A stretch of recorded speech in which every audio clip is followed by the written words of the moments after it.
to be with my three good companions, just my rifle, pony and me.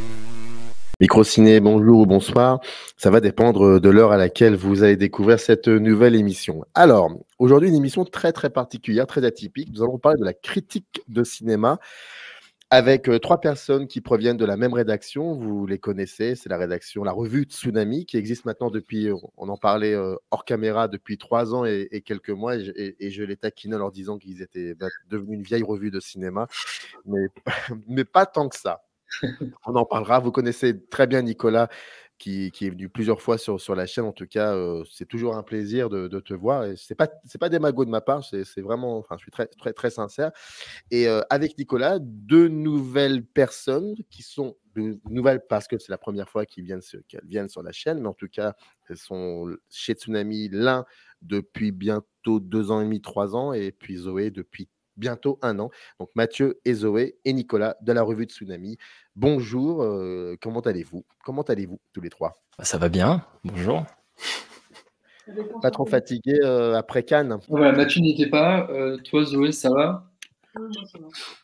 Et oui, on a rattrapé nos heures de sommeil et plaisir partagé de revenir sur Microciné. Bon, et juste pour annoncer, pour ne pas oublier de dire que dans le descriptif de la vidéo, vous avez le lien qui renvoie au site de la revue Tsunami et vous avez des articles qui couvrent le festival cannois 2024. Donc, vous avez tout là. Et puis, vous avez aussi, c'est très important, le numéro 13 sur ce qui est axé autour de la catastrophe. Mais ça, on va y revenir. Ouais. Et donc, on va parler de la critique de cinéma sur plusieurs aspects. Alors déjà, moi, ce qui m'intéresserait de savoir, c'est déjà vous trois, votre rapport à la critique aujourd'hui. Et puis pourquoi Tsunami? Qu'est-ce que Tsunami fait depuis 3 ans aussi par rapport à ça? Je sais que c'est une question qui est très importante pour vous. Et puis aller directement vers quelque chose qui perdure. Est-ce que la critique de cinéma est un peu trop dépolitisée à votre goût aujourd'hui ou pas assez, ou je ne sais pas. Donc on va parler comme ça pendant 1h20. Mais avant cela, je vais vous montrer un extrait d'un documentaire assez connu dans le milieu cinéphile en général, et qui s'appelle Itinéraire d'un cinéphile, où l'on voit Serge Danet qui, pendant plus de 2h30, 3 heures, qui revient sur sa vie. C'était pratiquement 1 an avant qu'il décède. Et là, il va parler de la critique de cinéma. Donc, je vous laisse écouter ça. Je pense que vous connaissez très bien cet extrait. Et puis, on rebondit. Donc, c'est parti. On ne devient pas critique de cinéma. Ça peut pas être une vocation. C'est à peine un métier. Moi, j'ai réussi à en vivre sans l'avoir d'ailleurs jamais voulu. Enfin, ça, c'est... Donc, c'est pas... Outre que c'est mort, à mon avis, et que ça ne se pose plus comme question, même à l'époque où il y avait encore des critiques de cinéma, les rares qui ont compté un peu avaient toujours un drôle d'itinéraire. C'était, je sais pas, qu'ils avaient oublié de faire quelque chose d'autre, qu'ils s'étaient trouvés plutôt à l'aise dans une position de médiateur ou de transmetteur de quelque chose. Alors, il y avait à transmettre. Bazin avait à transmettre, Bory avait à transmettre, même Cournot à un moment. C'était pas des gens qui avaient un goût très, très sûr, mais ils ont été portés par une époque. Et la critique de cinéma, c'est comme tous les trucs de médiation. Il y a l'amour du cinéma, mais ça ne s'explique pas. On voit des milliards de films, à un moment on les a vus, donc on a une culture. Et puis il y a ceux qui gardent tout pour eux. Ça existe, y compris dans les cinéphiles les plus sérieux, qui n'ont pas de... Et puis il y a ceux qui font les films, donc retransvasent. Et puis il y a ceux qui vont être obligés de finir comme moi je finis, c'est-à-dire de raconter leur vie de quelqu'un qui a regardé ce qu'ont fait les autres. Est-ce que vous transmettez, vous? C'est ce dont évoque un peu Danet pendant 1 minute. Est-ce qu'il y a cette idée de transmission? Alors, on s'en rend un petit peu compte quand on vient nous dire qu'on nous a lu, que des personnes ont réagi, ou ça a fait réagir des personnes, ou maturer des idées que des personnes avaient en tête. Alors moi, à titre personnel, objectivement, oui, grâce à Google Analytics, on sait qu'on transmet des choses. Après, ça reste toujours flou de savoir à qui on s'adresse et qu'est-ce qu'on transmet et à qui. Après, bon, voilà, on voit bien que la chose a pris un petit peu, que les textes sont plus ou moins lus. Donc oui, on transmet. Après, la question de savoir ce qu'on transmet, là, elle devient plus compliquée. Mais après, je pense que c'est aussi la raison première de Tsunami. Là où c'est sûr qu'on transmet, c'est en interne. Et en fait, on transmet entre nous et il il y a quand même d'abord quelque chose qui se passe en interne et qui justifie qu'on continue Tsunami, en fait, même si on était lu par 0 personne. Alors, ce serait quand même vraiment dommage, on serait vraiment triste et peut-être qu'on arrêterait d'écrire, mais en tout cas, en interne, entre nous, ça fait qu'il y a de la transmission, il y a de la circulation d'idées, de films, tout ça. Moi, quand j'écris, je me dis pas je vais transmettre quelque chose à quelqu'un. Déjà, moi, j'écris pour moi et parce que j'ai besoin peut-être de la transmission par rapport à moi-même. C'est-à-dire que j'ai vu un film, il y a des points d'achoppement qui m'ont parlé, qui m'ont intéressé, mais j'ai besoin de l'écriture pour les déployer et en faire quelque chose qui a un peu de matière et pas seulement hop, il y a telle image qui m'a marqué, ça m'a fait penser à telle chose, hop, mais de créer une véritable réflexion et un véritable lien logique par les mots, bah, c'est à moi, en fait, d'une certaine manière. J'ai l'impression que dans l'extrait, quand il parle de transmission, il y a aussi un côté patrimoine, ou quelque chose comme ça, ou transmettre en tout cas la mémoire du cinéma, etc. Et on a 3 ans comme existence de revue, mais on n'est pas si vieux que ça non plus. Moi, la question du transfert dans cette question-là, j'imagine qu'au bout d'un moment, c'est aussi ça. Moi, dans ma conception des critiques, il y a aussi ce rôle-là, un peu de bâton de savoir et de transmettre une cinéphilie, une expérience, un parcours de cinéphilie. En tout cas, moi, dans mon expérience, je considère que je suis ce sens-là du transfert plus tard. Mais est-ce que le fait de ne pas savoir, ou plus ou moins de retour de la part de celles et ceux qui vont vous lire ou qui vous lisent, c'est quand même un élément important lorsqu'on écrit des articles, surtout vous écrivez, vous, les papiers. C'est quand même assez important de savoir un peu comment ça peut être perçu par les autres. Et surtout, comment la revue en elle-même, de par la fameuse ligne éditoriale que chaque revue essaye d'attraper, la fameuse ligne éditoriale, est-ce que ça donne aussi une position, un ton, peut-être, pour le coup? Oui, alors après, tu vois, même sur ça, je veux dire, si on nous fait savoir qu'on a une relative bienveillance envers nous, c'est déjà bien. Ça veut dire que les personnes se sont intéressées à nous. Mais Oui. en fait, même, je pense que par politesse aussi, c'est par exemple, on n'a jamais eu de propos incendiaires à notre propos ou de personnes qui auraient réagi en disant que ce qu'on faisait était scandaleux. Alors peut-être qu'on a rien fait de scandaleux aussi, mais en tout cas, on n'a jamais eu de retour négatif ou de vraiment scandalisé. Donc, on sait à peu près qu'on est lu, quoi. Mais voilà, quoi. Je sais pas à quel point on est lu et aimé ou apprécié plus que ça, quoi.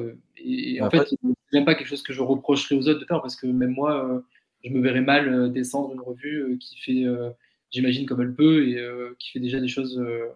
C'est déjà tellement bien de faire des choses et d'écrire que voilà, quoi. Mais après, par rapport à cette question-là, et je reviens à ce que tu disais tout à l'heure, Nico, j'ai l'impression ce que, en tout cas, pour moi, apporte la revue, c'est aussi une réflexion en interne. Pour le coup, s'il y a bien un truc où on se demande comment les autres vont réagir, moi, j'ai jamais écrit une ligne sans me demander comment Nico allait réagir, comment Grégoire allait réagir, et faire une référence en me disant « Ah, ça, Clément va trouver ça intéressant, etc. » Et vice-versa, quand on lit les articles, on se fait toujours des retours les uns les autres. Et c'est aussi ça qui est intéressant je trouve, dans l'aventure éditoriale, entre guillemets, c'est ce truc-là. Et après, souvent, de fait, telle ou telle réflexion qu'on se fait entre nous, moi, les quelques fois où j'ai eu des retours sur des articles, finalement, c'était des gens qui posaient à leur manière les mêmes questions qui s'étaient posées lors des retours entre nous, déjà. En termes éditorial, comme on partage plus ou moins les mêmes idées globalement, il n'y a pas de grosses dissensions entre nous. Alors, des fois, des films vont nous séparer, etc. Mais c'est vraiment plus des questions de goût que des questions politiques, justement, à mon avis. Ouais, c'est ça. Politiquement, on se rejoint après sur les goûts, quand même. Moi, il y a 2-3 films, je me souviens de conversations en interne, on n'était pas du tout d'accord. Si, genre tout le monde partageait les mêmes goûts exactement. Ouais, ça serait terrible. Mais tu vois, pour revenir à ce que tu disais, Samir, il me semble qu'il y a quand même une distinction assez fondamentale, où c'est un peu ce que j'ai essayé de dire, notamment dans mon édito de ce numéro-là, où je disais il n'y a pas de texte sans idée. En fait, de revenir à une espèce d'écologie de la critique et de dire que si on doit prendre le stylo ou se mettre à écrire, c'est quand même en vue de quelque chose. Et j'ai quand même l'impression que sur ce point de vue-là, on est assez sauvé par la question, parce qu'on écrit d'abord pour les copains de la rédaction, et comme on est une quinzaine, une quinzaine, on sait qu'on est à minima lu par une quinzaine de personnes. Attention, si on a réussi à intéresser une quinzaine de personnes qu'on aime et qu'on estime, il n'y a pas de raison qu'on n'intéresse pas d'autres personnes. Là où, en fait, par moment, on peut avoir l'impression que dans la critique, il y a des textes qui sont écrits par systématisme, parce que c'est mercredi, qu'il y a des films qui sortent, et qu'il faut rendre compte des films qui sortent. Tu vois, par exemple, nous, c'est une question qu'on s'est beaucoup posée. Si on crée un média, lequel, pourquoi, comment? Et en fait, la section actualité de notre site est arrivée tardivement, voire l'été dernier. Et sur la section actualité, on n'a aucune obligation, aucune deadline. Et on écrit dans l'actualité si on a des choses qui nous paraissent importantes, intéressantes, et si on a le temps de bien les dire. Et en fait, par rapport à ça, j'ai quand même l'impression que toutes les productions qu'on a rendues sont des productions, enfin je dis productions pour englober la vidéo, les lives, enfin peu importe la forme, quoi. On les a faites parce qu'à un moment donné, on avait quelque chose qui nous semblait à peu près intéressant et qui pouvait être perçu comme pertinent par à minima les copains et par extension plus. Enfin, comme j'ai eu une petite expérience au cahier, je trouve que l'expérience elle est assez inverse parce que du coup au cahier, quand moi j'envoyais un texte pour faire une pige, bah, j'avais que des retours d'ordre formel, ça faut que tu changes, ça c'est pas clair, ça machin, mais jamais, je ne sais toujours pas s'ils ont apprécié mes textes en fait. Genre vraiment, je n'ai aucune idée de ça. Alors que, enfin, à Toonami, je sais si un texte a plu, etc. Et c'est surtout que, bizarrement, les seuls retours que j'ai pu avoir sur des textes des cahiers, quand j'ai fait quelques piges au cahier, bah, c'était de temps en temps, effectivement, je rencontrais quelqu'un qui lisait les cahiers, qui là me disait tout d'un coup, ah bah ton texte m'a plu. Et j'avais des retours que des lecteurs, alors que là, c'est complètement l'inverse, bizarrement. Mais ça me plaît plus dans ce sens-là, d'une certaine manière, parce que bah, c'est mes copains, quoi. Donc, Après, c'est quand même quelque chose qui s'explique aussi par une économie de la critique. Et tu vois, on reviendra à ce que disait Dané sur les professionnels. Enfin, je veux dire, en tant que professionnel, et je pense que même toi, Zoé, c'est même pas un reproche que tu fais, quoi. C'est un constat entre deux manières de faire qui sont expliquées par des raisons économiques. Voilà. Oui, mais c'est drôle ce que dit Zoé. Enfin, c'est drôle hein, avec des guillemets. Parce que Dané, je sais pas si vous vous souvenez donc de ce film Itinéraire d'un cinéphile. C'est une conversation entre Régis Debray et Serge Dané. Enfin, certains diront que c'est plutôt un monologue de Serge Dané. Je referme la parenthèse. Et à un moment, Dané parle comme ça des années Libé. Et il revient un petit peu sur les cahiers, il dit non, c'était infernal, personne disait quoi que ce soit, j'avais aucun retour sur mes papiers, ça devenait infernal. Et ça, il dit ça, ça a été fait en 91, ce film a été fait en 91, il parlait de la période donc avant 81, donc 78, 79, et il parle d'une période où il a été lui-même rédacteur en chef quand même, faut pas l'oublier. Et moi, j'ai une petite anecdote, vraiment, je ne sais pas ce qu'elle vaut, mais en tout cas, elle est là. Mon premier stage en 97-18, je l'avais fait, stage de critique de cinéma, je l'avais fait chez Télérama. Et je me souviens d'une scène qui m'avait marqué. La preuve, c'est que je m'en souviens encore aujourd'hui, en 2024. Et c'est que Conte d'été était sorti au cinéma, très beau film d'Éric Rohmer. Et je vois donc dans la salle de rédaction, à un moment, Pierre Murat, qui se lève et qui va vers Louis Guichard, qui était une nouvelle, enfin, je veux dire, il était récemment installé au sein de Télérama. Il va voir Louis Guichard. Louis Guichard était l'auteur de l'article sur Conte d'été qui avait été publié sur Télérama. Et il lui dit, au fait, j'ai lu ton papier, il est très, très beau. Et lui dit merci, et puis ça s'arrête là. Ça m'avait marqué, cette scène-là, parce qu'il y avait une incommunicabilité finalement entre deux critiques qui appartenaient à la même rédaction. Et je me disais, mais ça peut pas se passer comme ça. Et c'est pour ça que lorsque j'ai créé mon petit fanzine à l'université, l'idée qu'il y ait tout le temps une communication entre nous, voire même des disputes, voire même parfois ça pouvait aller très loin dans les disputes, mais c'était gratifiant. Donc ma question est très simple. Est-ce que réellement vous vous lisez entre vous? Même, c'est quoi concrètement de relire quelqu'un? Moi, au début, j'étais réfractaire de ça. Au début, je demandais à ce qu'on pose des documents Word à un endroit où tout le monde puisse les relire. Et après, on m'a dit, mais Nicolas, il existe un outil qui s'appelle le Drive, où tu peux faire des commentaires. Et en fait, on a notre Drive qui... Alors là, par exemple, pour le prochain numéro, on est en train de récupérer les textes en ce moment même. Et donc, en fait, on a le drive qui grossit à longueur. Je sais pourquoi tu rigoles, Mathieu, mais tu expliqueras pourquoi tu rigoles. Et en fait, on voit le drive qui grossit de jour en jour avec les textes qui arrivent où, ah bah tiens, ce matin, il faisait 14 pages et là, il en fait 27. Qui a rajouté 13 pages. Et tu vois, en fait, les couches de commentaires. Et en fait, on a le sommaire au début où on a tous les textes qui sont attendus avec un code couleur où c'est quand on a une couleur quand le texte n'est pas là, quand il a été déposé, quand il a été relu une première fois, quand il a été réécrit, puis quand il arrive en version finale. Donc en fait, on voit vraiment l'avancée avec les couleurs. Et tu vois avec les commentaires, quoi. Et dès que tu te balades dans le drive, tu vois les textes qui sont jaunes de commentaires et qui doivent être repris ou pas. Et ça peut parfois décourager beaucoup de personnes à relire, mais à un moment donné, même pour moi, on a même eu peur de nos propres relectures tellement elles devenaient trop grosses, quoi. Mais là, je pense qu'on a à peu près trouvé un équilibre. C'est vous et Mathieu qui diront. Mais bon, en tout cas, moi, je suis persuadé qu'on se relie. En tout cas, pour ma part. Ouais, oui, non seulement on se relie, et même, moi, je sais que maintenant, quand j'écris et que donc je vais voir le drive et que quelqu'un me dit ah, t'as des commentaires sur le drive, va voir, j'ai un truc où je me dis ok, qui est dessus, puis je vois le premier commentaire et je vois par exemple c'est Safa et je me dis ok, donc là les questions qu'il va falloir que je me pose, c'est parce que elle va avoir telle lecture et tel axe, etc. Puis après je vois que Clément est dessus et je me dis ok, donc ça n'a rien à voir là comme approche qu'il va y avoir sur les trucs, et en fait ça se complète assez bien. Et tout ça permet à chaque fois parce qu'en plus il n'y a pas du tout dans le même temps, on est tous très libres de faire un peu ce qu'on veut. Enfin, les retours sont jamais. Parfois, il y a des retours formels de attention, là, il y a une répétition, ceci, cela. Mais je veux dire, généralement, c'est jamais pour imposer un changement de point de vue, c'est pour stimuler, au contraire, inviter à aller plus loin dans la réflexion, des choses comme ça. Et c'est. Donc, ouais, on se relie et je trouve ça très chouette. Moi, c'est une partie que j'aime bien. Après, voilà, j'ai évité le truc parce que je suis en retard là sur mon article et il faut que je l'envoie d'ici samedi. Mais. Il y a 2 ans de cela, quand je vous avais reçu, Grégoire et toi, Nicolas, je vous ai certainement posé la question, qu'est-ce qui a fait qu'à un moment, Tsunami devait exister?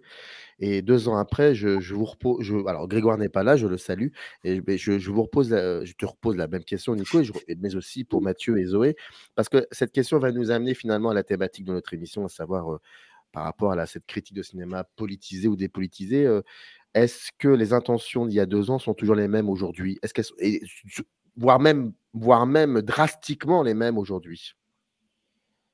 Alors, en qualité de fondateur, je réponds en premier, mais non, mais en fait, c'est rigolo parce que j'en parle dans le texte que je sortirai dans le prochain numéro. Mais peut-être qu'on va te donner la nouvelle, on te donne l'exclusivité du thème. Enfin, je pense qu'on peut. Normalement, en juillet, on va sortir un numéro qui s'appelle Papa, Maman. Et donc, moi, je propose de faire un arbre généalogico-cinéphile et de revenir à mes pères et mères de cinéma de manière assez fantasmé, tiré de mon expérience. Et donc je reviens à la fondation de Tsunami et de pourquoi on a fait ça, quoi.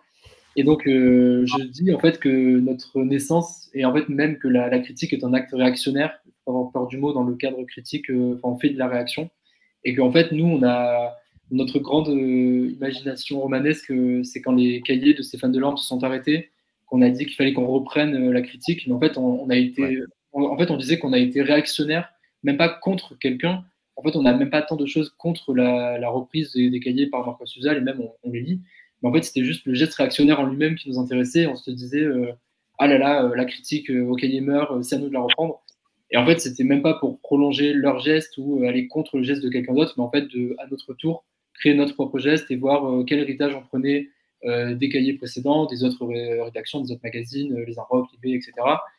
Et comment, en fait, notre position allait être convergente ou divergente avec les rédactions en place, donc les cahiers, mais aussi toutes les autres revues qui continuent de publier au jour le jour, quoi. Et donc, oui, est-ce qu'on est toujours sur cette ligne-là? J'ose espérer qu'on construit peu à peu notre ligne et qu'elle s'affirme de plus en plus claire. Là, on est en train de préparer un gros numéro qui sortira en 2025, on est en train de prendre de l'avance, et ce numéro-là va forcément marquer notre ligne éditoriale encore plus. Mais oui, moi j'ai l'impression qu'on est toujours sur ce créneau-là. Et en fait, tu vois, ça rejoint aussi cette question de pour qui on écrit. Et comme on écrit d'abord pour les copains, les copines et pour se connaître nous-mêmes, bon, en fait, voilà, quoi, le travail de ligne éditoriale, il continue à chaque fois qu'on se lit, qu'on se relit, qu'entre nous, les idées émergent et qu'on. Tu vois, par exemple, la table ronde, elle vient d'un besoin qui a été enregistré par plusieurs personnes et qui avait besoin de cette table ronde pour comprendre ce qu'on pensait, pour clarifier. Et donc, en fait, c'est comme ça que la ligne se construit. Et voilà.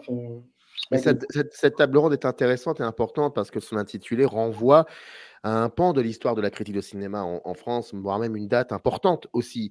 Donc, il y a aussi cette envie de créer le contre-champ à tout cela. C'est-à-dire, il y a eu une génération dans les années 50 qui a été très importante dans la critique de cinéma et qui a fait en sorte que cette revue-là, Les Cahiers, devienne certainement la revue de cinéma la plus importante au monde, dans l'histoire en tout cas de la revue, même si Positif et d'autres sont passionnantes, mais c'est un fait, c'est comme ça.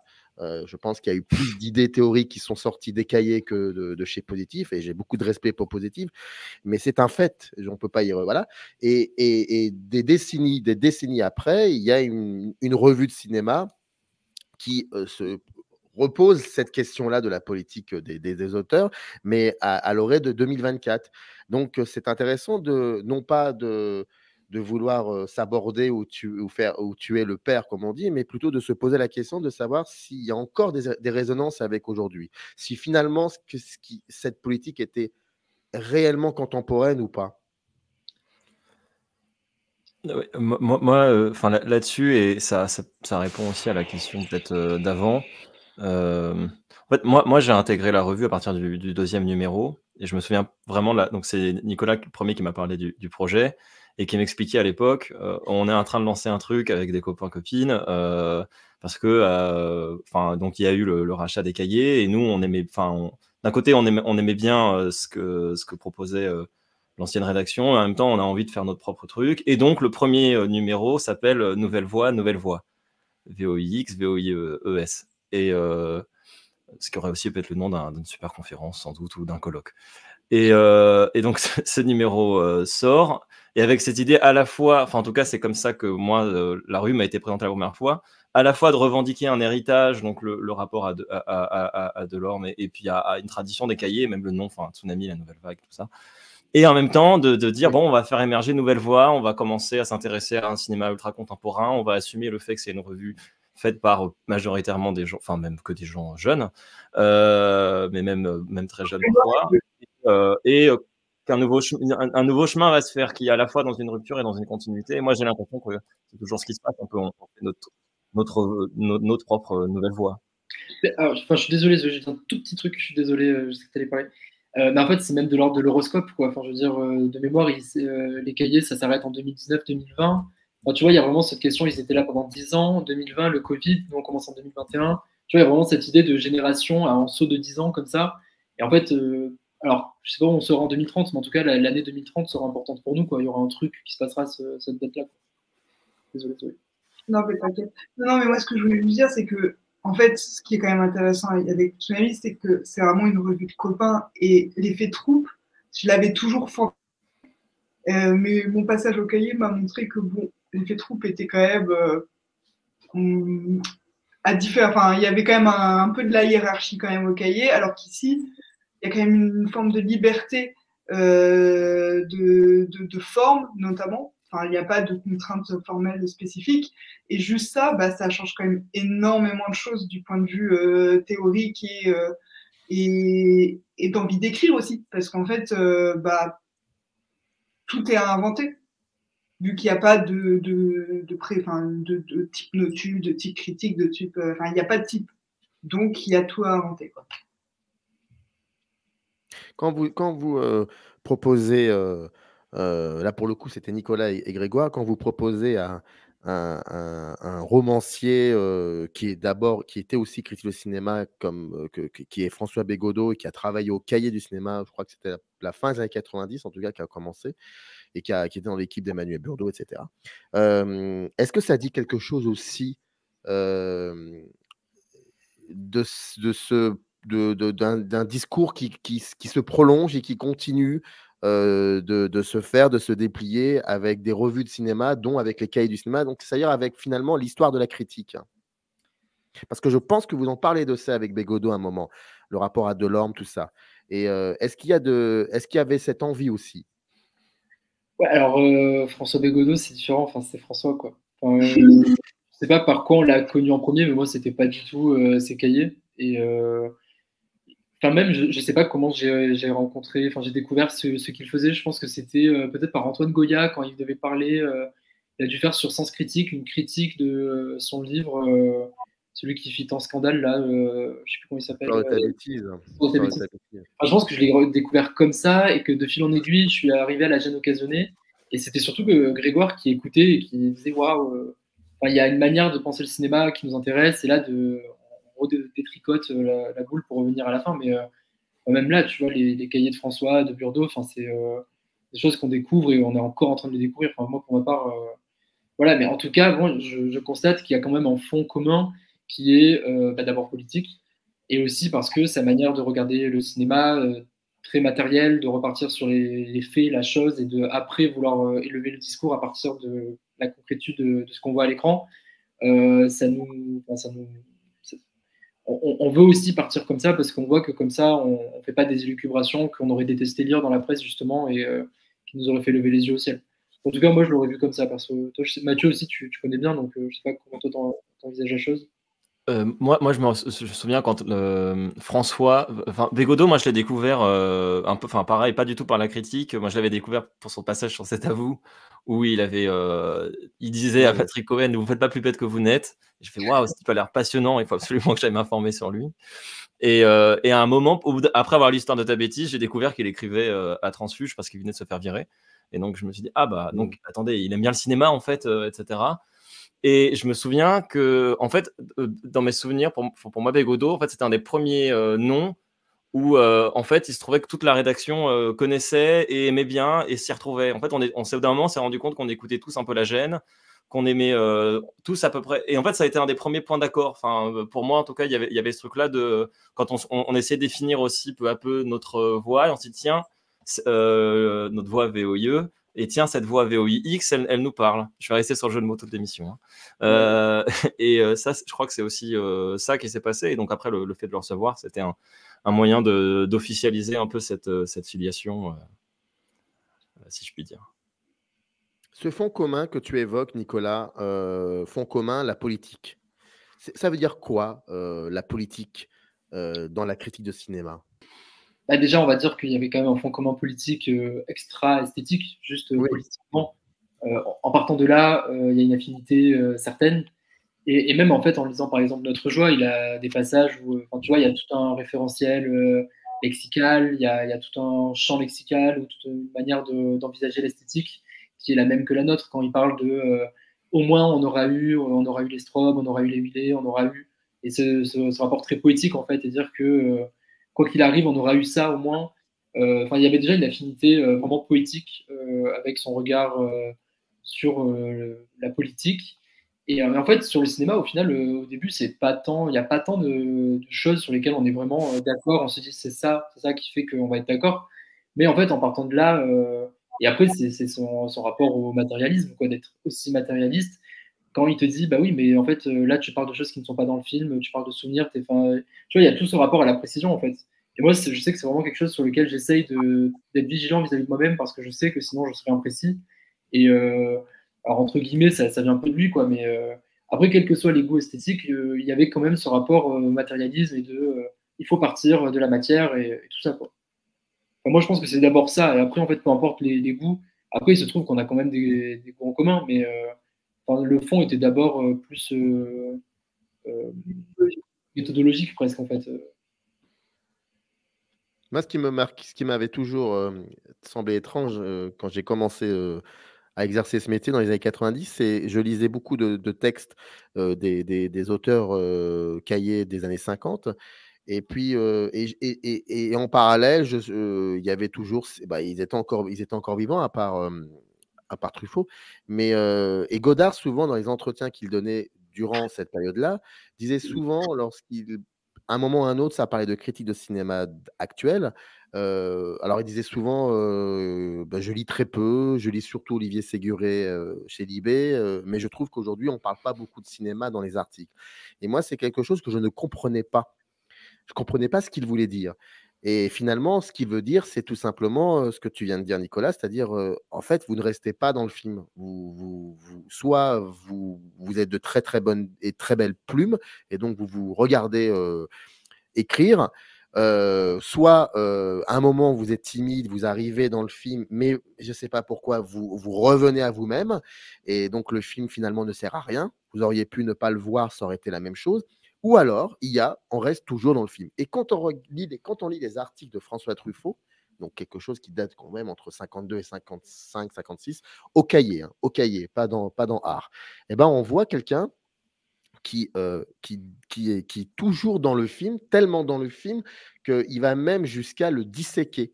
Il ne parle que de ça, voire même parfois il y a certains de ces articles qui commencent d'emblée par la description d'un plan, d'une séquence et c'est très troublant. Donc finalement, c'est quelque chose qui n'est pas, c'est pas une chose anodine de rester dans le film. Et pourquoi tout ce long monologue? Pour savoir finalement, est-ce que aujourd'hui, lorsqu'il vous arrive de lire des articles de confrères et de consoeurs ou d'écouter aussi des podcasts, voire même de voir peut-être, je ne sais pas, je dis comme ça, des choses qui se passent sur YouTube ou des blogs, est-ce que cette recherche de cette véracité de rester dans le film, est-ce que vous arrivez à la retrouver ailleurs aussi? Bah, moi, je trouve quand même que les cahiers, ils s'en sortent pas trop mal là-dessus, parce que je trouve que c'est quelque chose qu'on leur reproche beaucoup. J'entends souvent qu'on dit de Qu'est-ce qu'on leur... leur reproche? On leur reproche quoi exactement? Oui, ben, on leur reproche, oui, mais au final, ils en pensent quoi du film? Et c'est vraiment ça la critique que j'entends pour eux. Et je suis là, mais enfin, en lisant, tu ressens quand même que ça les a intéressés ou pas, et qu'est-ce qui les a intéressés. Et si ça ne les a, enfin, si ça les a fait détester le film, tu le ressens aussi. Donc pour moi, je trouve que la critique est assez injuste à ce niveau-là. Et la manière dont eux, ils développent leurs articles montre quand même qu'ils ont regardé très précisément le film, à mon avis. Alors, je ne sais pas ce que vous en pensez, Nicolas et Mathieu, mais... Mathieu. Bah, je vais revenir faire un pas de côté parce que c'est ce qui me vient en tête là, mais on parlait de Bégodeau et il y a on a parlé d'Histoire de ta bêtise, et au moment de la sortie du film, à un moment, il était sur un plateau, je ne sais plus, je crois que c'était chez Tadei, donc sur Russia Today, je ne sais pas si c'est encore disponible sur YouTube. Et en face de lui, il a un critique de Slate qui parle de son livre et qui lui dit « Oui, votre livre suinte le mépris, et vous êtes arrogant. » Et Godot lui dit « D'accord, où ça dans le texte ?» Et il y a une espèce de scène surréaliste de 5 minutes où, en fait, en boucle, Bégodeau lui dit « Mais où dans le texte? Expliquez-moi dans le texte. » Et en fait, il dit « Mais ça se devine entre les lignes. » Mais je veux les lignes, dites-moi le texte. Qu'est-ce qui, dans le texte, dit ça? Et moi, c'est quelque chose aussi qui m'a... Enfin, on parlait de Bégodeau et de l'affiliation, entre guillemets. C'est vraiment un truc auquel je pense. Et quand je lis une critique donc, de cinéma, c'est un truc qui est là. C'est est-ce qu'on parle du film? Est-ce qu'on est sur le film? Après, moi, j'ai peut-être pas par rapport à d'autres dans la revue, j'ai pas un rapport aussi viscéral à la critique. Enfin, j'en lis évidemment, mais je veux dire, c'est plutôt par période. Donc, et là, en ce moment, on est dans une période où j'en lis un peu moins. Donc, j'aurais pas forcément de nom à dire. Enfin, à part les cahiers, évidemment. Pour le coup, mais du coup, à part dire la même chose que Zoé, je vais. Et bon, après, tu vois, par contre, pour revenir sur ce que tu disais de François Truffaut, moi, je parle plutôt de ça comme étant une base de laquelle partir pour être sûr de ne pas s'envoler sans avoir une base concrète. Mais après, on est loin d'être la revue la plus accrochée au film. Et il y a des personnes qui sont brillantes pour ça. Et même, en fait, dans la rédaction, on a tellement des styles tellement différents. Il y a des personnes, des fois, tu te demandes si elles parlent de cinéma ou d'autre chose. Il y a eu un débat à un moment donné sur notamment Bastien et Safa qui écrivent et c'est plus de la prose, de la poésie que de la critique, mais bon, en même temps, on est tellement peu habitué à avoir ce genre-là de production littéraire qui arrive entre nos mains que on est choqué, quoi. Mais moi, justement, en tant que rédacteur en chef, je suis assez content de pouvoir dire que au sein de la même revue, il y a des personnes qui écrivent comme si on était dans un roman de la plus pure tradition française. On a des personnes qui sont vraiment dans la critique, accrochées au texte, au film, à progresser, à avoir des idées. On a des haïkus, on a dans le même geste, on défend Chantal Akerman et Michael Bay. Et ça a quand même une logique inhérente, quoi. Enfin, on fait pas ça pour dire regardez le grand écart. Et donc voilà, je pense pas qu'il y ait de. Oui, Enfin, c'est le t-shirt. Enfin, bref. ouais, le grand écart, voilà. Toujours revenir à Van Damme. Mais bon, à ce niveau-là, donc je pense pas qu'on soit forcément la revue qui prône le plus de rester collé au film. Mais en tout cas, on a ce fond-là. Et après, tu vois, par exemple, je sais pas, Mathieu et Zoé, quelle critique vous lisez ou écoutez, mais moi, j'ai un fort problème avec la critique orale parce que je trouve ça trop compliqué de rester accroché au film et de rester pertinent à l'oral. Et le seul qui s'en sort bien, alors après, le seul que j'écoute beaucoup, et beaucoup aussi, c'est François Bégodeau. Mais quand on regarde un peu les tables critiques ou quoi à la radio, très souvent, ça part de suite dans des élucubrations et on voit presque les névroses des critiques apparaître avant de voir les films en premier, quoi. Et parce que je trouve que l'exercice oral est trop compliqué par rapport à ça. Et en tout cas, moi aussi, c'est mon école, entre guillemets, de venir du texte. Parce que sur le texte, c'est plus facile on peut se relire et on peut voir à quel moment on s'envole et on parle plus du film, quoi. Donc, je suis assez d'accord dans la mesure où moi, j'écoute régulièrement Le Masque et la Plume. Ah bah voilà. Typiquement. Et en fait, à part faire une liste de 2-3 arguments de pourquoi ils ont aimé ou pas aimé le film, généralement, ils approfondissent zéro réflexion. Ça reste très des réactions presque à chaud sur le film, épidermiques sur ah, ça m'a procuré de l'émotion, ah, ça m'a pas procuré de l'émotion. Il y a Charlotte Garçon qui est arrivée là récemment, Rebecca Manzani, et du coup, ça équilibre un peu plus, parce qu'elle a plus l'habitude du coup de faire ce qu'elle fait dans les cahiers, donc du coup, mine de rien, tu ressens son écriture dans sa manière d'oraliser les choses. Et c'est vrai que ce que tu disais sur la question des poèmes, etc., dans la rédaction, la manière d'écrire presque romancière, etc., moi, je trouve que c'est quand même ce qui est le plus intéressant dans la critique, c'est de créer une autre histoire à partir de l'écriture aussi. Et que c'est pas juste c'est bien parce que ça, c'est mauvais parce que ça, mais plutôt c'est intéressant parce que ça m'emmène et ça me propulse dans un univers et dans une pensée que je fais à partir de moi-même, mais que je ne peux déployer que parce que le film est là, en fait. Mais là-dessus, dans la revue, il y a vraiment, il y a d'un côté, on a des textes qui sont absolument des critiques vraiment sur notamment dans la revue, la partie actualité où là on réagit à tel film, etc. Mais il y a aussi des formats articles entre guillemets où c'est assumé aussi que on part d'un film et on va quelque part. Mais je pense que j'ai l'impression que c'est à la différence en tout cas du reproche qu'on pouvait formuler là avant, c'est assumé. Enfin, j'ai l'impression qu'on assume vachement quoi ce truc-là. Enfin, oui, je serais mal placé pour dire qu'il faut tout le temps rester fidèle au film et en parler uniquement, alors qu'un article sur deux, je fais des divagations politiques qui partent du film, mais vont ailleurs. Mais c'est parce que ça m'intéresse. Mais du coup, je fais un article. Enfin, je me dis que je fais pas une critique sur le film précisément pour dire si c'est pour distribuer les bons et les mauvais points. Est-ce qu'en majorité, dans les pas forcément au sein de Tsunami, mais peut-être aussi ailleurs, voire même des revues qui sont aussi récentes que la vôtre, ou alors beaucoup plus comme les cahiers, tout ça, est-ce que en majorité, vous avez cette sensation qu'on ne retire pas au film son regard politique, c'est-à-dire donc son regard sur le monde? Est-ce que déjà, les films ont encore un regard politique? Ça, c'est une autre question. Oh. Le discours des clinistes, là. Non, bien sûr, non, mais c'est juste, j'avais un exemple précis en tête. Ah bah il faut partager, il faut faire fait croquer, comme dirait l'autre. Non, mais je pensais au dernier film de Ladji, qui se veut... Oui, bien sûr. Mais qui se contredit lui-même dans sa manière d'aborder son point de vue politique. Enfin, bref, c'est pour ça que je pensais à ça. Non, mais tu peux continuer à développer, hein, ça fait partie de l'émission, donc n'hésite absolument pas, moi ça m'intéresse. Disons que voilà, il se veut éminemment politique, éminemment engagé, etc. Mais finalement, ce qu'il montre est quand même assez réactionnaire et ce qu'il prétend dénoncer, finalement, il le met lui-même en œuvre, on va dire. Et tu prendrais quel exemple du film, quelle séquence qui qui te permet finalement d'illustrer ce que tu viens de dire? Ce serait quelle C'est où dans le film, là, ce que tu dis Dans la ligne. Alors, attendez, il faut que je me rappelle un petit peu parce que c'était en octobre, novembre. Alors, en gros, c'est l'idée que dans le montage, à un moment donné, le couple d'acteurs principal se met à brûler l'affiche de la publicité qui montre que de nouveaux bâtiments vont être construits à Montfermeil, etc., qui est l'enjeu principal du film. Donc, ils mettent le feu à cette affiche et ça se finit sur les anciens bâtiments qui vont être remplacés par les nouveaux bâtiments dont ils viennent de brûler l'affiche.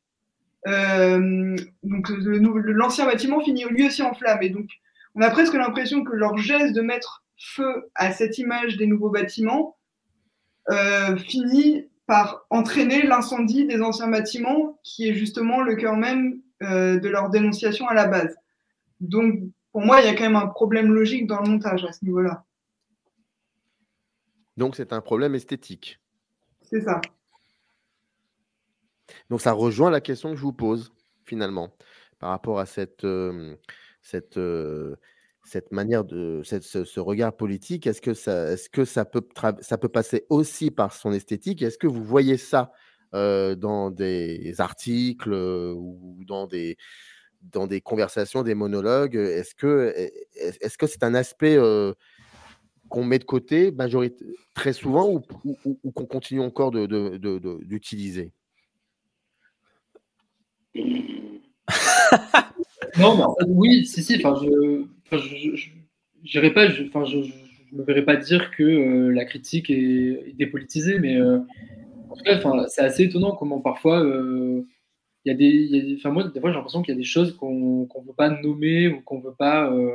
Tu vois, par exemple, alors je suis désolé, je vais prendre un exemple d'un film qui n'est pas sorti, mais là, en revenant de Cannes, donc il y a Anora, la Palme d'Or. Et autant le film travaille donc à partir d'un personnage principal qui est une travailleuse du sexe, et c'est quelque chose qu'on peut retrouver dans la filmographie de Sean Baker, etc. Et alors je suis désolé, je vais user du spoil, alors s'il y a des personnes qui sont pas d'accord avec le C'est pas spoil, grave, c'est pas grave. mais bon, donc du coup on a tout ce rapport-là au travail du sexe, et en fait on a à la fin, on a un mariage qui est légalement, qui est acté légalement, et en fait met en opposition la personnage principale, donc dont le surnom est Anora, avec le fils d'un oligarque russe, et donc du coup toute une famille russe qui a énormément d'argent. Et donc en fait à la fin, il faut acter le divorce, et en fait le personnage principal abdique et accepte de divorcer en perdant tout ce qu'elle pouvait faire manger à la famille russe. Et en fait, moi, j'ai pour le coup sur Anora, alors les textes ne sont pas encore sortis, donc c'est encore un procès que je fais. C'est pas un procès, c'est juste quelque chose que je remarque. Mais moi, la première réaction que j'ai eue, c'est la fin est en totale contradiction avec tout ce que le film semblait proposer jusqu'à présent. Et en fait, moi, souvent, ça m'arrive d'avoir comme ça des choses sur lesquelles je m'attarde et après, je reste focalisé là-dessus. Et ça serait, si je devais écrire, le point de départ ou en tout cas l'enjeu central de mon texte. Et en fait, par exemple, ça m'était revenu aussi avec, alors pas forcément d'un point de vue politique, mais avec le film de Hamaguchi, Les Contes du hasard. Moi, je me rappelle, on l'avait présenté en ciné-club.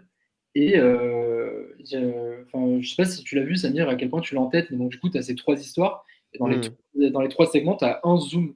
Et en fait, à la fin, j'étais sorti en ne pensant que à ce troisième zoom qui est en totale contradiction avec les deux premiers.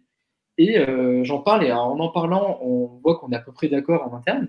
Et en fait, on l'a trouvé dans aucun texte des personnes qui voulaient parler de ces zooms-là. Et en fait, tu vois, par exemple, le zoom était devenu un motif.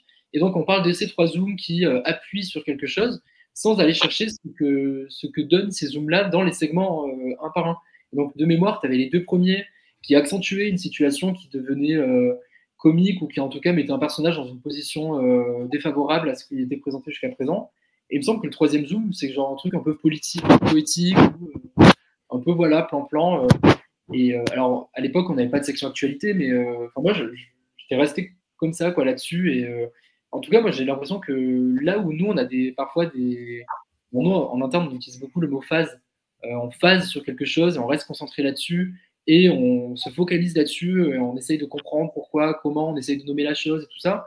c'est peut-être ça, moi, que je retrouve pas forcément. Bah, après, c'est peut-être quelque chose qui m'intéresse que moi aussi. Enfin, je critiquerai pas les gens qui ne le font pas.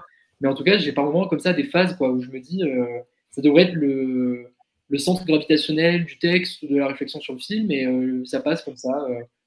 Et tu vois, je suis quasiment sûr qu'à Nora, on va parler du film.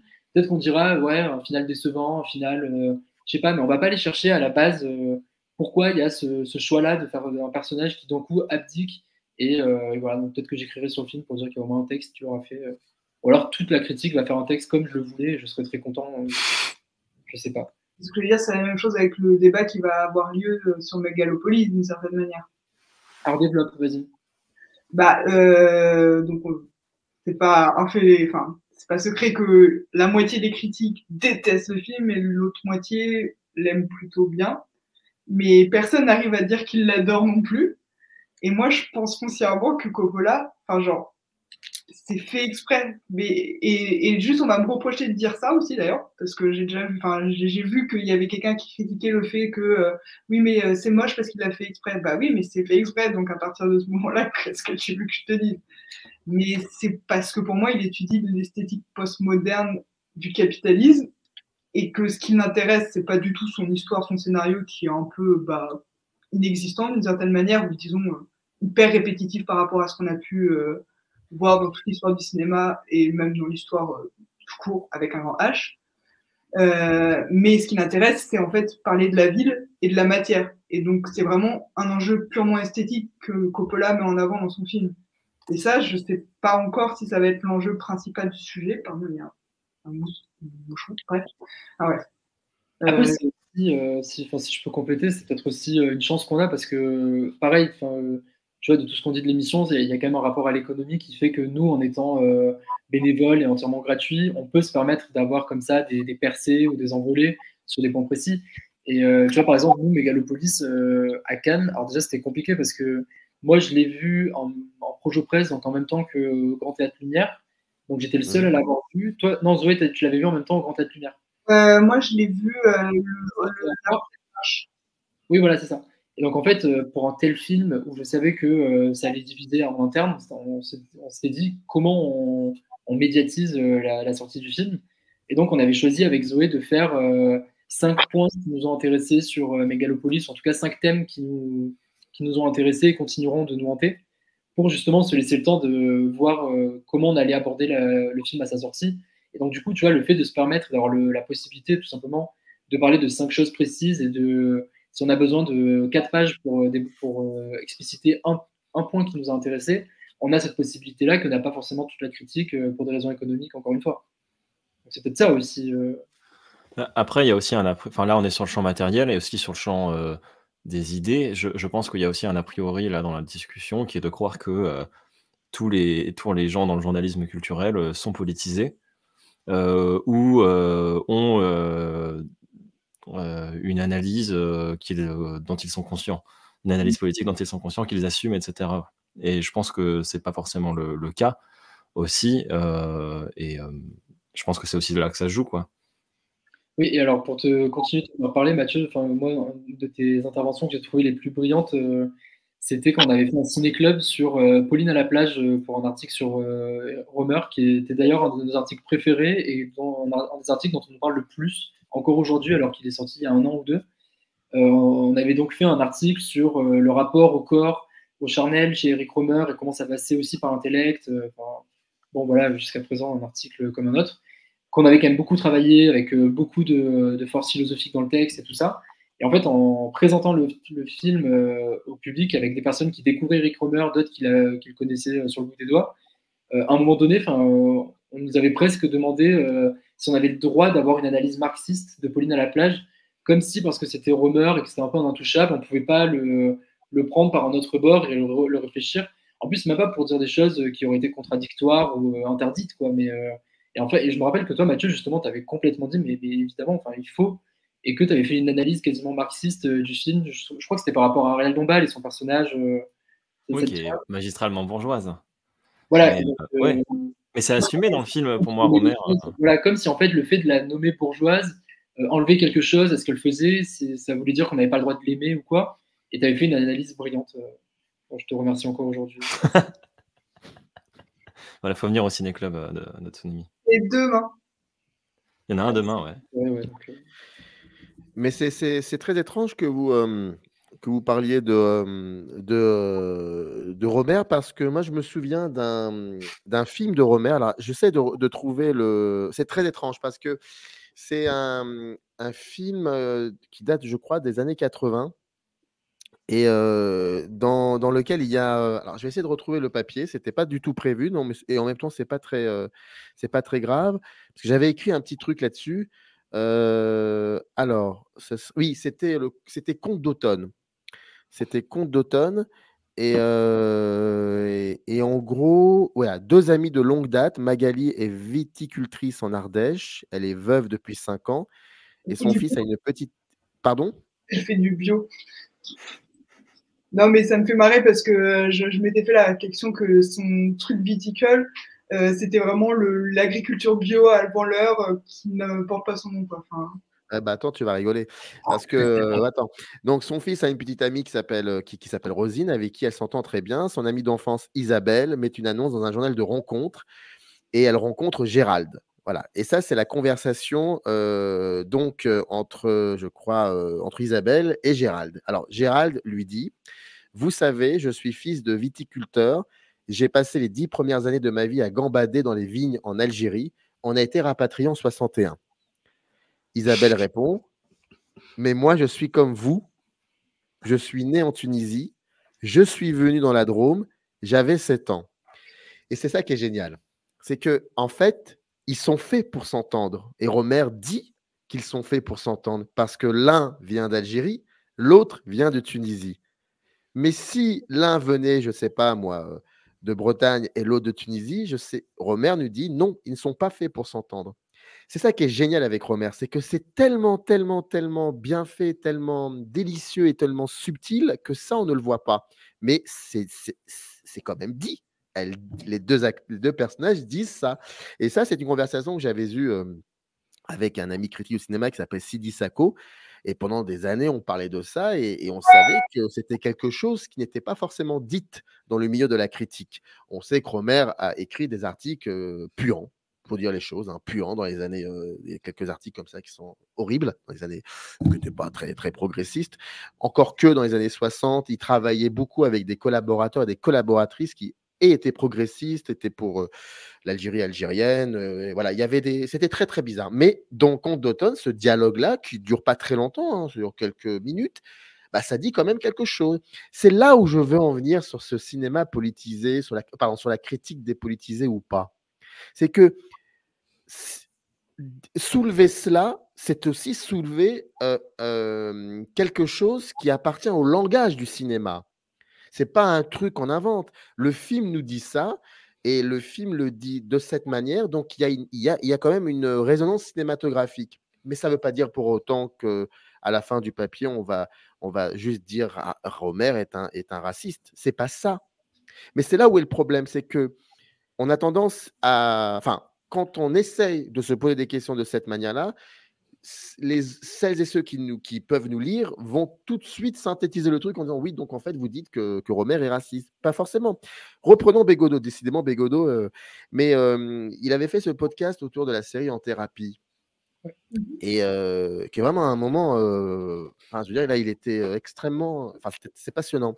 Il dit quelque chose d'assez intéressant. Il utilise le langage cinématographique en disant, parmi tous les personnages de cette série, et je me souviens qu'il dit à un moment, bon, il faut quand même le dire, il ne faut pas prendre de pincettes, il sait que ce qu'il va dire peut peut-être être mal perçu, ou une espèce de confusion. Il dit, je suis désolé, mais à la fin de la première saison, le seul personnage qui disparaît, qui n'est plus dans le cadre, c'est l'arabe. C'est Radagate, ouais. Il dit c'est l'arabe. Alors, il n'a pas besoin de dire que Toledano et Nakash sont racistes.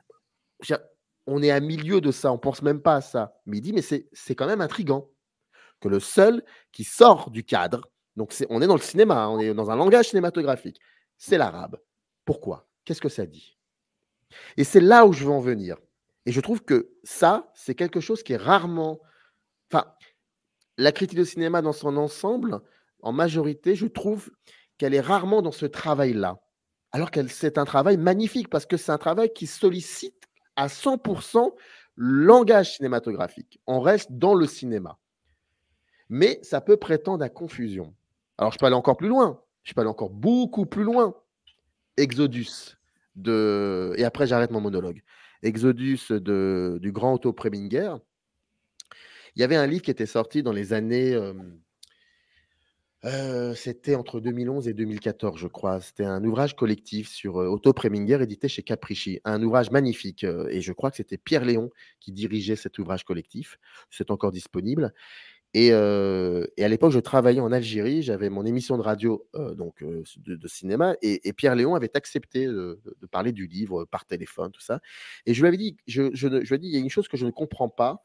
Vous parlez d'Exodus dans le livre, mais il y a une chose dont vous ne parlez pas. C'est le fait que c'est un film qui essaye de dire qu'il faut qu'à un moment, il y ait comment dire, pas une complicité, mais qu'il n'y ait pas de séparation entre les Arabes et les Juifs, qu'ils doivent exister et vivre ensemble. Le film dit ça. Paul Newman, qui joue le rôle d'un colonel juif, je crois, se lie d'amitié avec un Arabe. Mais à la fin du film, l'Arabe n'est plus dans le plan, c'est l'Arabe qui meurt. Et je lui avais dit ça. Ça peut paraître antisémite quand on ne prend pas le... Mais ce n'est pas du tout antisémite. C'est juste se poser la question. Qu'est-ce qui fait qu'à ce moment-là, on choisit de... Alors que le film dit le contraire pendant plus de 2 heures. Mais au final, eh bien, il y a un des deux personnages qui sort du cadre. On le fait sortir du cadre. Bah, je trouve que c'est passionnant pour la critique de cinéma de s'intéresser à ça. Mais ça peut prétendre à confusion. Alors, pour le coup, là, on est dans un terrain en plus très fragile, alors qu'il n'y a pas de relent antisémite ou quoi que ce soit. C'est juste, on se pose la question. Et Pierre Léon avait eu l'intelligence de ne pas se poser la question de savoir si son interlocuteur était antisémite ou pas. Mais c'était quelque chose qui le questionnait. Voilà, ça questionne. Et c'est là, en fait, où je veux en venir. C'est par rapport à cet aspect de la critique de cinéma que je trouve manquant. Et pour cela que cette émission existe, parce que voilà, c'était pour parler de ça aussi. Qu'est-ce que vous en pensez? Alors moi, dans un premier temps, je dirais que le travail critique aussi, c'est de trouver les moyens de faire relever ça de manière efficace. Et il y a une recherche d'efficacité aussi. Et alors nous, dans un premier temps, c'est quand même passé par un texte qu'on avait écrit avec Grégoire, justement, qui s'appelait le lexique critique, et qui était un lexique où on relevait plusieurs formules qui synthétisaient quelque chose qu'on relevait dans le cinéma qui nous énervait ou qui nous énervait. Et en fait, c'était l'idée de... je crois que ça vient de Benjamin de base, mais en fait, d'avoir des slogans et d'être efficace et de dire quelque chose qui soit saisissant et qu'on comprenne l'idée immédiatement, sans qu'on ait justement à en passer par tout un développement qui pourrait perdre, agacer ou par le lecteur, quoi. Donc, par exemple, dans cette idée-là, on avait... alors, c'est très sommaire, hein, c'est pas des choses qui iront aussi précisément que les exemples que tu as donnés, mais par exemple, le cinéma Pizza à l'ananas, où en gros, c'est 2 éléments qui n'ont rien à faire ensemble, on les met ensemble et on te fait croire que c'est de la complexité. Donc, en fait, c'est tous ces films qui veulent passer au CNC en te disant tiens, un milieu, tiens, une cause actuelle, on les mélange ensemble, on te fait croire que c'est contemporain. Donc, il y avait un film, on l'avait un peu tabassé, le pauvre, mais en gros, ça se passait dans le milieu paysan et c'était une femme paysanne et donc, du coup, il y avait des questions d'agression sexuelle et de viol.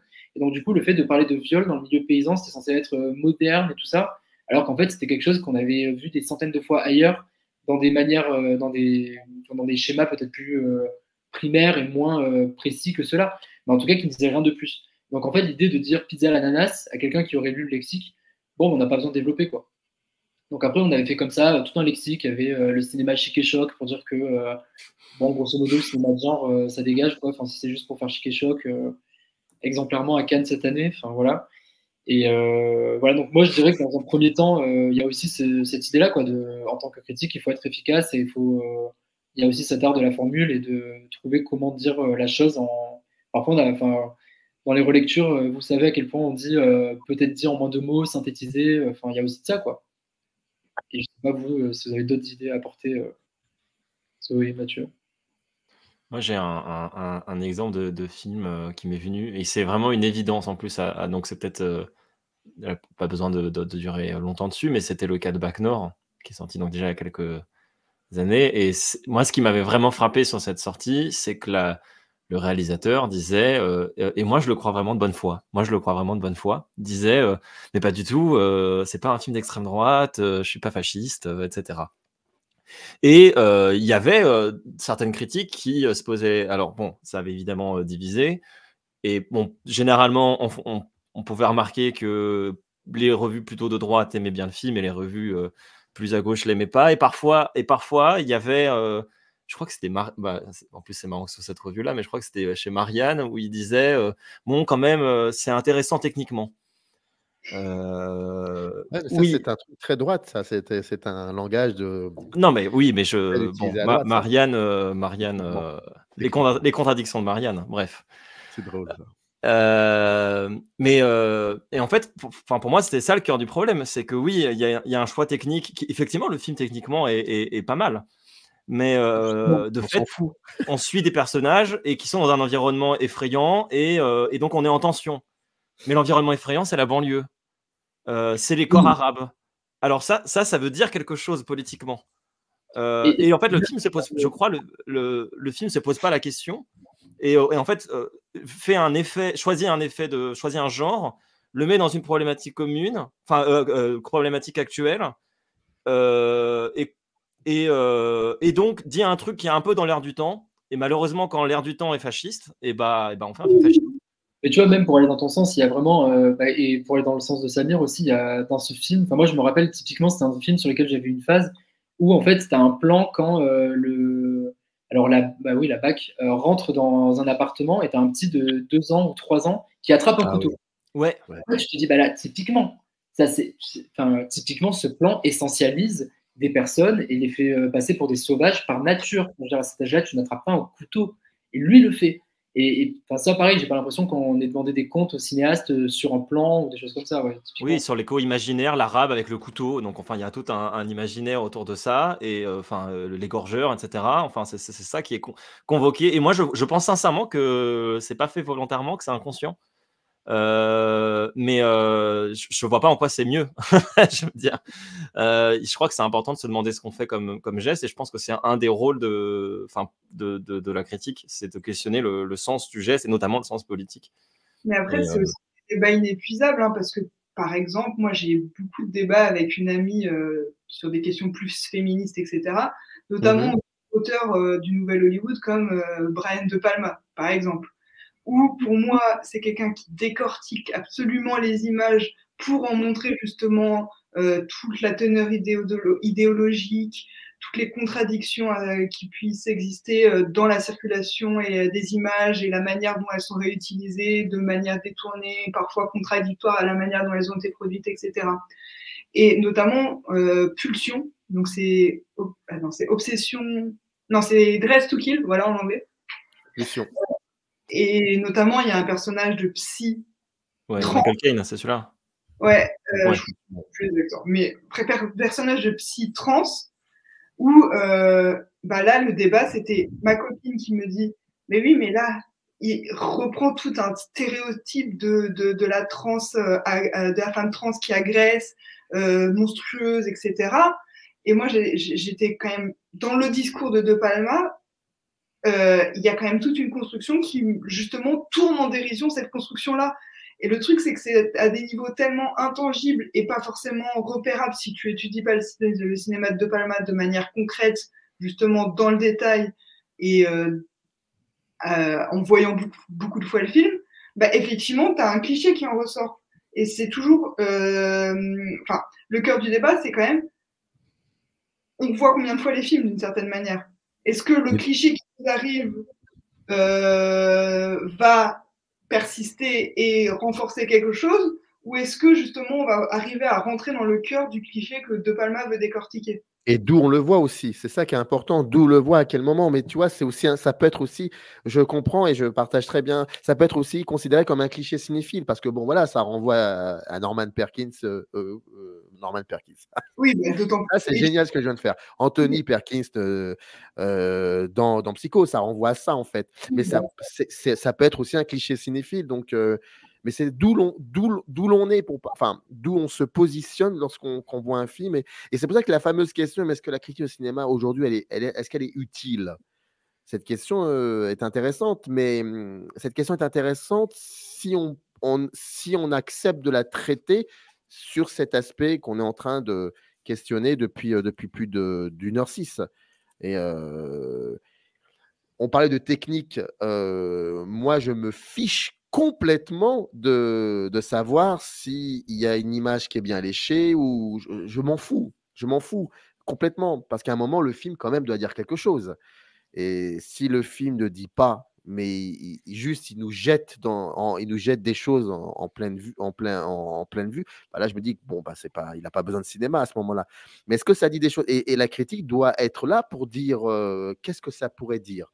Non pas le message, hein, c'est pas de ça dont je parle, hein, mais pour dire qu'est-ce que ça veut dire, il faut aussi que le critique se mouille un peu. Donc, on en revient toujours à la subjectivité. Et ça, c'est passionnant, je trouve.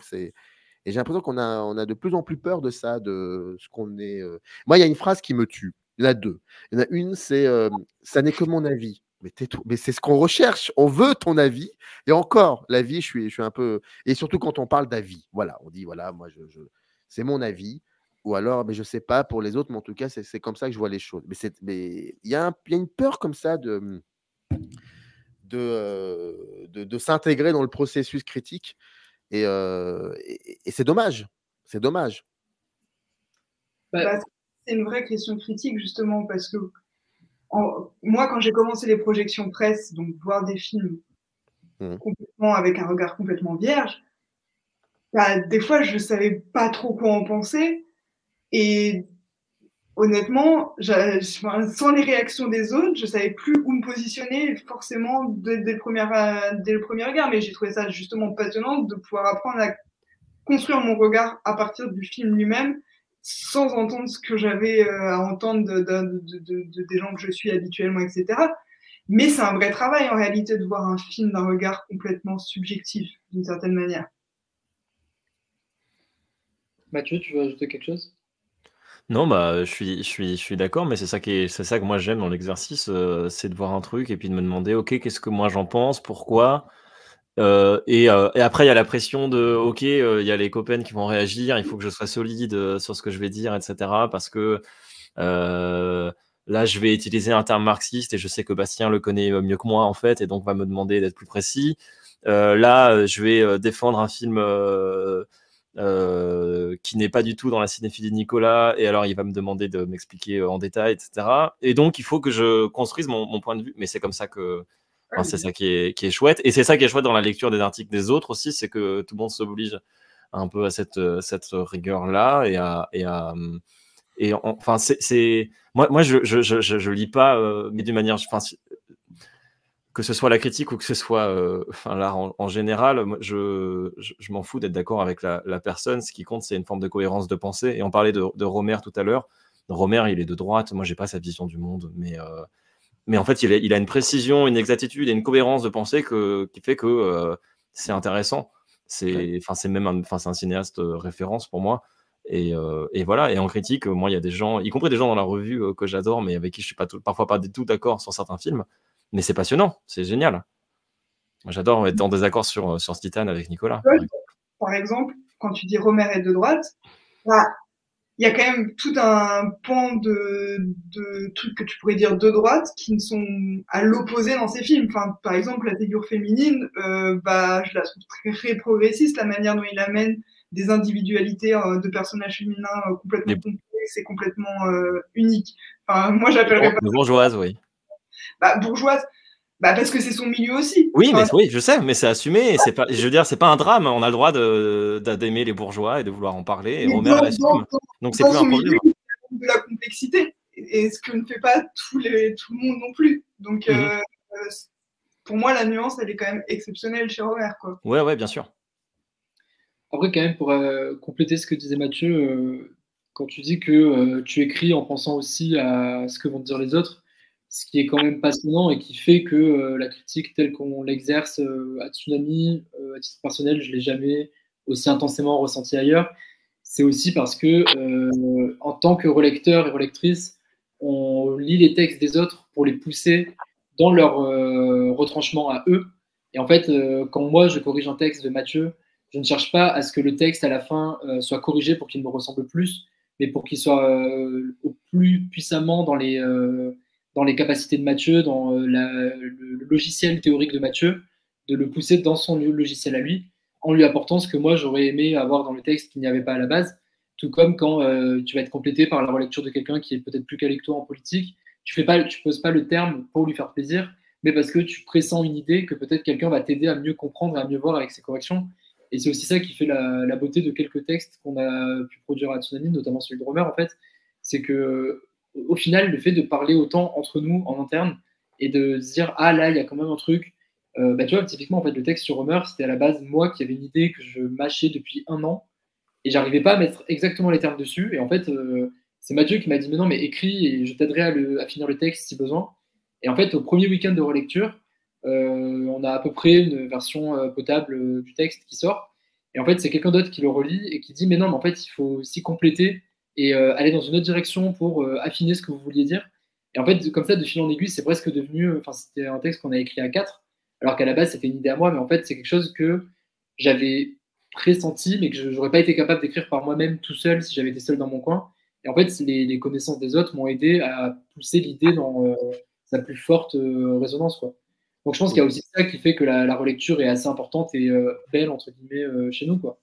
Et là, tu vas sur un truc que moi j'aime beaucoup dans la revue, et aussi bien à faire qu'à lire, c'est les textes à plusieurs mains. Parce que là, et ça c'est un luxe encore une fois aussi, parce que quand tu dois enchaîner des piges qui a une exigence économique, une exigence de production rapide, etc. Comment ? Et de taille. Et de taille, bien sûr. Je sais pas combien de pages j'y faisais, mais c'était pas ouais, mais quand il y a toutes ces contraintes-là économiques, on peut pas forcément se permettre ces choses-là, mais tu vois, tu parles de l'article sur Romer. Moi, un des articles que j'ai préféré faire, c'était aussi celui sur le clip qu'on a pu faire ensemble. Et en fait, on s'envoyait des liens YouTube, de trucs, on discutait de choses, et à la fin, il y avait une réflexion qui était allée ailleurs et qui était chouette. Oui, j'allais dire c'est que mon avis, mais je pense que ça se ressent, quoi, de voir des réflexions un peu naïves, en fait. Ça part à 2, on s'est posé une question, et de fil en aiguille, on en arrivait à une réflexion à peu près intéressante et inédite, quoi. Enfin, je pense que ça se ressent aussi en le lisant. Voilà. Il y aurait encore beaucoup, beaucoup de choses à dire, et c'est le but. Donc, cette émission n'est pas forcément terminée. Il y aura certainement d'autres émissions dans les années à venir, je ne sais pas, dans les mois peut-être à venir, on va dire ça comme ça. Mais c'était comme convenu, une proposition. Voilà, donc n'hésitez pas dans les commentaires, et puis peut-être que la prochaine fois, il y en aura plus de personnes, de plusieurs revues différentes. Ça peut être intéressant de temps en temps de se poser et de voir un peu où elle en est, la critique de cinéma. Question qui se pose depuis maintenant plus de 40 ans. J'écoutais récemment un ancien épisode de la très très belle émission pendant les travaux Le cinéma reste ouvert, je crois, de Jean-Baptiste Toré et Stéphane Bou, et à un moment il se posait cette question-là, je crois que c'était il y a quelques années, c'était en 2011 je crois, ou 2012, parce que Holly Motors venait de revenir de Cannes sans rien du tout, ce qui était une honte à l'époque. Voilà, ça, je referme la parenthèse. Donc cette question se pose toujours, elle est là. C'était le président du jury, non ? Comment ? C'était l'année où Moretti était président du jury, non ? Eh oui. On boucle la boucle. Bon, en tout cas, merci beaucoup Nicolas, Mathieu, Zoé de la revue Tsunami. Merci aux autres aussi qui composent cette revue. Je rappelle que dans le descriptif de la vidéo, vous avez le lien qui renvoie au site de la revue Tsunami. Donc, je vous invite à y faire un petit tour. Et puis 3 points de suspension, comme je disais. Donc, à plus tard. Merci à vous 3. Merci. Générique. In the canyon, that's where I long to be, with my 3 good companions, just my rifle, pony and me.